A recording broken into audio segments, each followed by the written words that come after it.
वालेकुम अदा मसइलो इहो आहे त असांजे रतेदिर सिटीअ में ऐं ओस पास में वटन कांटनि जी फीस जी रिकवरी कई थी वञे। रिकवरी जेको करे रहियो आहे हिन महिल उहो अब्दुल गफ़ार मीराणी आहे। पहिरियां उहो असांजे डिपार्टमेंट में कमु कंदो हुयो। हिन महिल वेट्स मयर्स तौर ऐं माप उहो पहिरियां असांजे डिपार्टमेंट में नौकिरी कंदो हुयो। हाणे उहो प्राइमरी टीचर थी वियो आहे। जत भुटा स्कूल में हू प्राइमरी टीचर आहे। उतां जेको आहे सो ड्यूटी करे वरी अची हिते ॿियो कमु गवर्नमेंट जो करे रहियो आहे, जेको सरासर नाजाइज़ी ऐं सरासर ग़लति कमु आहे, गुनाह में शुमार थो थिए।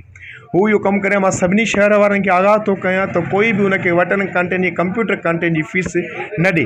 हू गैर क़ानूनी आहे। उनजे मथां तव्हां कानूनी एक्शन खणी सघो था।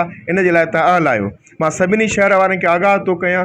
बहैसियत हिकु वटन कांटनि जे डिपार्टमेंट में कमु करण वारो मां बि आहियां, पर हू हिते रतेदरे में अची करे ग़लति कमु थो करे, ग़लति फीस थो वठे, जेका ऑफिस ताईं बि कोन थी पहुचे ऐं उन में खुर्द बुर्द थी थिए। ऑफिसर हुन सां इन्वॉल्व आहिनि। इन जे करे कोई बि शहर जो माण्हू हुनखे कंप्यूटर कांटो ऐं वटक कांटनि जी फीस अदा न करे, हुन जे ख़िलाफ़ु कानूनी कार्रवाई कई वञे। अब्दुल गफ़ार मीराणी हुनजो नालो।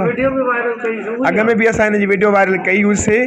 पोइ मीडिया ते बि हुनजो तमामु घणो इशू थियो हुयो ऐं उहो बहितर थियो हुयो। उन टाइम उहो बहितर थियो हुयो, पर हींअर उहो बिल्कुलु गैर क़ानूनी आहे।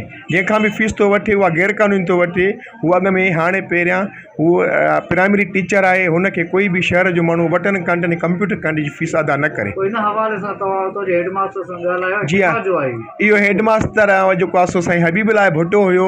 उहो जत भुटा नवंदेरे साइड जो जेको आहे सो स्कूल आहे, को बाराड़ी जो, उते टीचर आहे। उन हेडमास्टर सां मूं राब्तो कयो। हुन चयो साईं ॿीहर कॾहिं बि इहो इहा ग़लती न कंदो, पर उन जे बावजूदि बि हू ॿीहर अची करे ऐं रिकवरी करे थो। गवर्नमेंट जे कमनि में जेको आहे मुदाख़लत करे थो, जेको सरासर गैर क़ानूनी। मां शहर जे माण्हू खे सभिनी खे इतलाह थो कयां त कोई बि हुनखे फीस न ॾे ऐं हुनखे पुलिस जे हवाले कयो वञे।